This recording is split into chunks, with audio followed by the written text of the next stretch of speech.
పిల్లలకి స్కూల్ పాఠశాలైతే పేరెంట్స్‌కి స్కూల్ పేరెంట్స్‌శాల.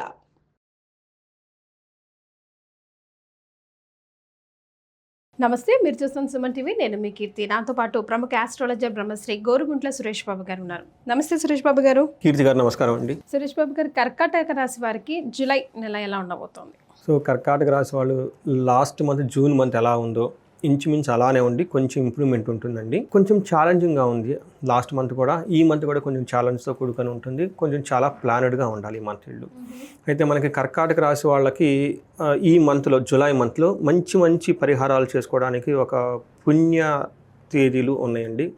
మంచి రోజులు ఉన్నాయి. అవి మనం ఫస్ట్ చెప్తాం. ఇవి అందరూ చేసుకోవచ్చు ఎలాంటి ప్రాబ్లం ఉన్నా. ఒకటి వీళ్ళకి ఆషాఢ నవరాత్రులు జూన్ 26 నుంచి స్టార్ట్ అయ్యి జూలై 4th ఎండ్ అవుతున్నాయి. వీళ్ళు ఎవరైనా ఈ రాశిలో ఉన్న వాళ్ళకి చాలామందికి మొన్నటిదాకా అష్టమ శనితో బాధపడుతున్నారు. చాలామందికి డైవర్స్లని, హెల్త్ ఇష్యూస్ అని ఇవన్నీ ఉన్నాయి. అవి ఇంకా తెలట్లేదండి.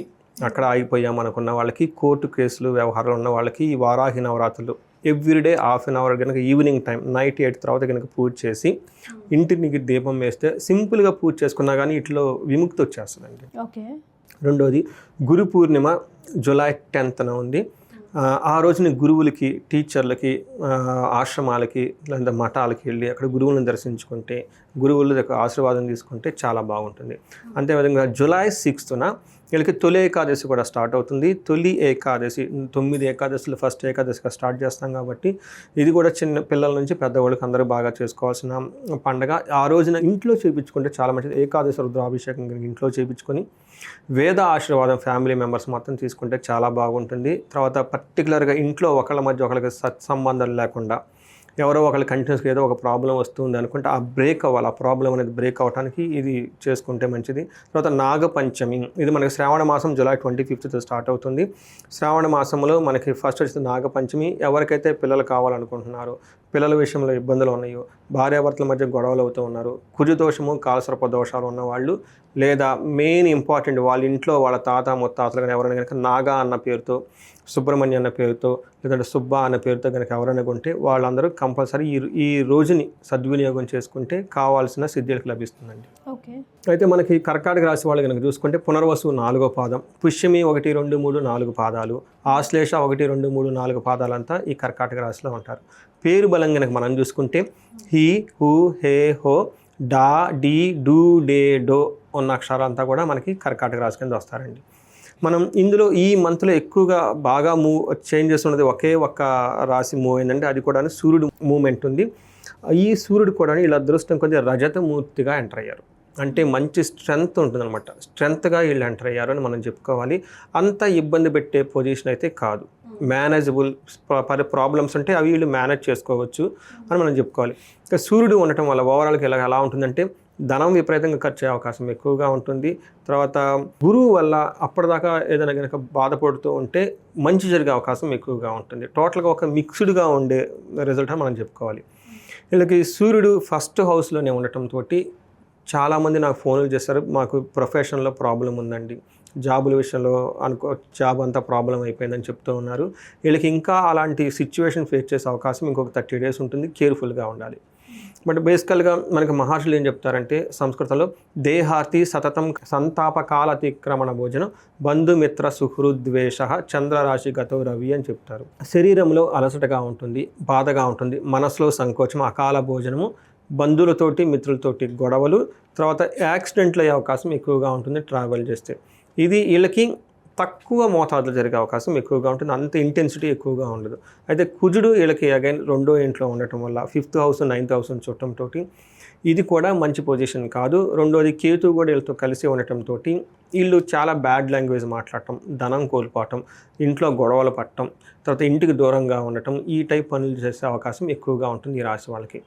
మనకి ఏం చెప్తారంటే అసత్వం సతతం క్లేశ సర్వకార్య వినాశనం సదా దుర్జన సేవ సంపర్క భీతి స్యాద్ ధనకే కుజ అని చెప్తారు. ఈ టైంలో వీళ్ళకి ఏం చెప్తారంటే అసత్వం, దేహంలో బలంగా లేకపోవటం, మనసులో ఎక్కడో వర్రీగా ఉండటం, చేసిన పని చెడిపోవటం, బేసికల్గా మోస్ట్ ఇంపార్టెంట్ వీళ్ళకి దుర్మార్గుల సహవాసం పట్టే అవకాశం ఎక్కువగా ఉంటుంది.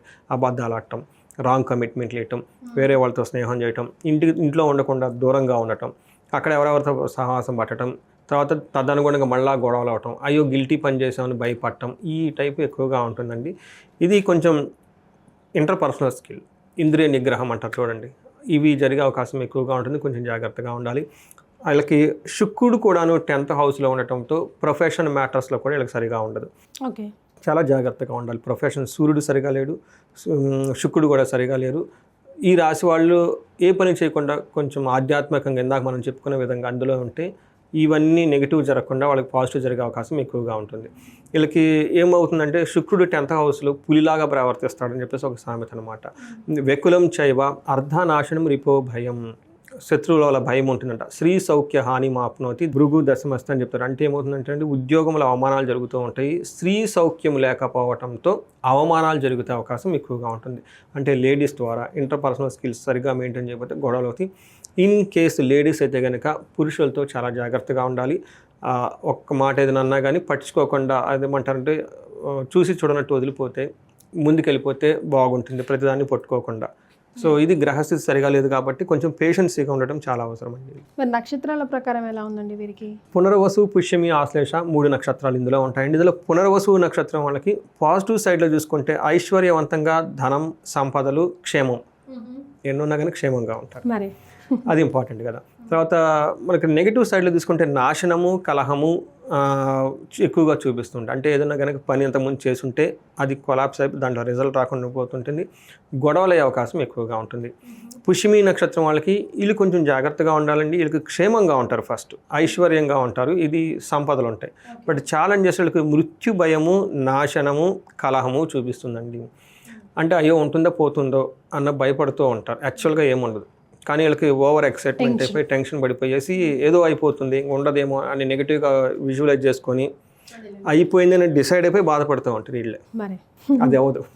అందుకని వీళ్ళు కొంచెం జాగ్రత్తగా ఉండి మీరు ఇబ్బంది పడద్దు, అతిగా మీ పక్కన ఉన్న వాళ్ళని ఇబ్బంది పెట్టద్దు. తర్వాత ఆశ్లేష నక్షత్రం వాళ్ళకి వీళ్ళకి సౌఖ్యంగా ఉంటారు, సంపదలు అంటారు, క్షేమంగా ఉంటారు, వస్త్రలాభంగా ఉంటారు. ఇదంతా పాజిటివ్ సైడ్. వీళ్ళకి నెగిటివ్ సైడ్లో చూసుకుంటే మృత్యుభయము, నాశనము, కలహము చూపిస్తుంది. ఏదో ఒకటి కోల్పోతారు, తద్వారా గొడవలు అవుతాయి, తద్వారా మళ్ళీ మృత్యు భయం. ఇదంతా ఒక మానసికంగా లూప్లో పోయే అవకాశం ఎక్కువగా ఉంటుంది. బట్ వీళ్ళకి లత్తాలు అలాంటివి ఏమీ లేదు, మిగతా అంతా స్ట్రైట్ ఫార్వర్డ్గా బాగుంది. మరి ఎలాంటి రెమెడీస్ పాటించాలంటారు? వీళ్ళకి ఎక్కువగా కనుక చూసుకుంటేనండి మనకి మృత్యు భయము, కలహం ఎక్కువ జరుగుతూ ఉందండి. మనం ఇందాక చెప్పుకున్నట్టుగా వారాహి నవరాత్రులు కనుక జరుపుకుంటే ఎలాంటి గొడవలు ఏమీ లేకుండా ఉంటుంది. తర్వాత ఇంట్లో వీళ్ళకి మన్యు పాశుపత అభిషేకం కనుక చేసుకుంటే ఇలాంటి గొడవలు కానీ ఏమీ లేకుండా మృత్యు భయం ఏదైనా ఉన్నా కానీ పోతుంది. లేకుంటే మహన్యాసపూర్వక ఏకాదశి రుద్రాభిషేకం ఇంట్లో చేయించుకున్నా బాగుంటుంది. వీళ్ళకి ఐశ్వర్యవంతంగా బాగుంది. ఎవరికైనా డబ్బులకి ఇబ్బంది పడుతూ ఉంటే మనకి కుబేరు పాశుపత అభిషేకం చేయించుకున్నా, లేదంటే మహాలక్ష్మి విశేష హోమం చేయించుకున్నా చాలా బాగుంటుంది. తర్వాత దాంపత్యుల మధ్య అక్కడ కలహము, గొడవలు కూడా చూపిస్తుంది. In case wife and husband కనుక గొడవలు పడుతూ ఉంటే వాళ్ళకి అన్యోన్య దాంపత్య పాశుపత అభిషేకము, లేదంటే ఒకసారి ఇద్దరు జాతకాలు చెక్ చేసుకుంటే ఏమైనా గ్రహస్థితి ఎలా ఉందో. ఈ గొడవలు ఎందుకు వస్తాయంటేనండి, ఒక ఇంట్లో ఏలినాడు శని, అష్టమి శని ఇలా కలిసిన వాళ్ళు ఎక్కువ గొడవలు వచ్చేస్తూ ఉంటాయండి.